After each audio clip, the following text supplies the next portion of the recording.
যাচ্ছি চাইলে না জনগণে ভালো হয়েছে দিল কিনা জীবন অনেক আশা ছিল ভালো হবো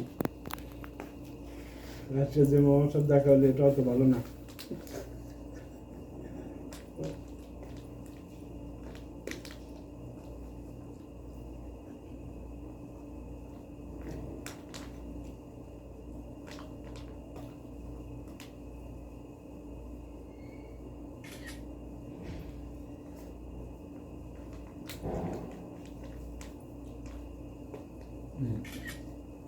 হসকরটা ছিল বারোগড়ের মন্দির আছে না, ওই বড় ভাই আর মেজো ভাই হারুনে আর ওই কি শহীদ, এই দুজন যেদিনকে দেশ থেকে আইতেছে ওদেরকে আলমগীরে একটা পোস্ট দিছে। আলমগীরের চিনো মনে হয়, আলমগীর কোথায় বারোগড়িয়া হুজুর হুজুর আলমগীর দেখলে চিনি নামে কি ভুলে গেছো। তারপরে মনে হয় পোস্ট দেখে আমি একটু ই করছি, আমার নাম্বার দিতে বলছে, ওরা নাম্বার দিছে, আসার পরে আমার ফোন দিছে, ফোন দেওয়ার পরে এই হজের 2 দিন আগে আর কি ঢোকা ই ছিল, পারমিশন ছিল না, এরপরে কোরবানির পরের দিন আসতে এসে দেখা করছে।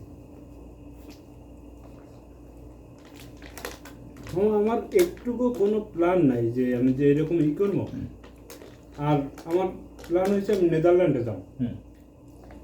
তো নেদারল্যান্ডে কি জন্য যাইতে পারি না, নেদারল্যান্ডে আর গেলাম না। আমি চিন্তা করি যে আমার কাছে কোম্পানির ছুটি দিয়েছে, আমার 2 দিন ছুটি, আর 2 দিন ছুটি নিয়েছি, 4 দিন। আমি চিন্তা করছি যে তাহলে আমি এক কাজ করি, আমি ইসে যাই আসি, কায়রো যাই আসি আর সৌদি যাই আসি। সৌদি নাইলে গাড়িতে আসলেও কিন্তু মামা আমার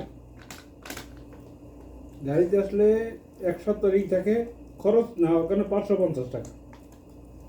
ঢাকা থেকে যদি গাড়িতে আসি 7 দিনের ই হয়েছে 550 টাকা। তা তো কম কম না, সবকিছু ঘুরাবে ভালো ছিল তোর জন্য। হ্যাঁ, গাড়িতে সব লোকেশন দেখাই তো তোর কোন টেনশন ছিল না, অন্য তাদের সাথেই হোটেল সবকিছু সব তাদের খাবার দাবার সব। তো ওটা আসলে দেখেন এখানে কমসে কম আমার 2000 রিয়াল খরচ হবে অবশ্যই। এই গাড়িটার ওদিকে যাইতে টিকিট মিলে, তাদের কাছে কোনো টিকিট নাই, কিচ্ছু লাগে না।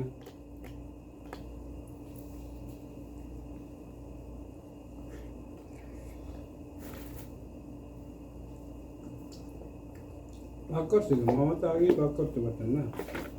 না, এটা পাক করছে চাপাইয়ের একটা ছেলে আছে, ভালো নেবে না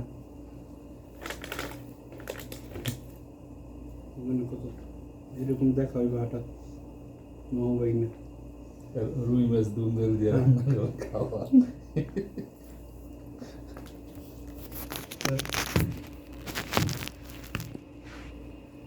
খাও পেট ভরে খাও। হ্যাঁ মাম বলিয়েছি মাম্বরি এইসব জীবনটা এরকম, সবাই তো নাই, কারোর সাথে আনন্দ নাই, কিচ্ছু নাই। দেশে যাবেন কারণ না, দেশে গেলে এখন ওই আগের এই জিনিসগুলো নাই, এখন তার নাই, যার যার এসে ধান্দা শেষে আছে। কেউ তুমি পাবা না, বন্ধু বান্ধব কেউ পাবা না, কেউ রে বলবে না, সবাই হিংসা, মানে হিংসা করে এরকম। এক তো হিংসা এটা আছেই, যে সবার চেয়ে একটু ভালো আছে, হ্যাঁ এই জন্য এই হিংসাটা আছে। আর দ্বিতীয় হচ্ছে যে তুমি যাবা, যাই ওদের সাথে একটু আড্ডা দিতে যাবা, দেখবা যে ওদের ইসে ওরা আছে, ওরা ওদের ধনী আছে, তোমার আর ওই আচ্ছা কি অবস্থা, কেমন আছে, ভালো আছে, হ্যাঁ একটু শেষ। আমি যাই, যাওয়ার পরে আরে আফসোস করি, কতক্ষণ বসে থাকে দোকানের ভিতরে, বসে থাকে কি করবো, আচ্ছা ঠিক আছে তোর থাকে, আমি চলে গেলাম। ধান্দায় তারা আছে তাদের ইসে, তাদের ওই পোলাপান নিয়ে আড্ডা মারতেছে, ঘুরতেছে, কেউ আপনার কাছে ভালো লাগে না, মোবাইলে লুডো খেলায়, কেউ পাত্তা খেলতেছে। তারা ওগুলোর ভিতরে এমন নাই যে আসছে এতদিন পরে আধা ঘন্টা সময় দেই, এই জিনিসটা নেই।